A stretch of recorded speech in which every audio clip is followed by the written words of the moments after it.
बचपन में हमारी बहुत सी ख्वाहिशें अधूरी रह जाती हैं। तो हिदायत साहब, कोई ऐसी ख्वाहिश आपकी कि जो आप अभी पूरा करना चाहें? इस सवाल के जवाब में मुझे इब्ने इंशा की एक नज्म याद आ रही है।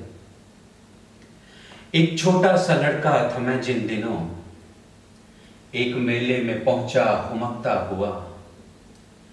जी मचलता था एक एक शय पर मगर जेब खाली थी कुछ मोल ले ना सका।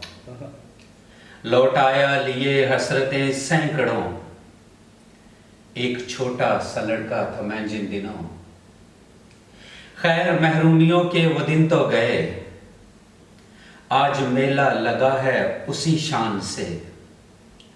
आज चाहूं तो एक एक दुकान मोल लूं, आज चाहूं तो सारा जहां मोल लूं। नारसाई का अब जी में दड़का कहां, पर वो छोटा सा अल्लड़ सा लड़का कहां। वाह वाह। तो दोस्तों, आप जितने भी बड़े हो जाएं, मगर अपने अंदर के बचपने को हमेशा जिंदा रखिए।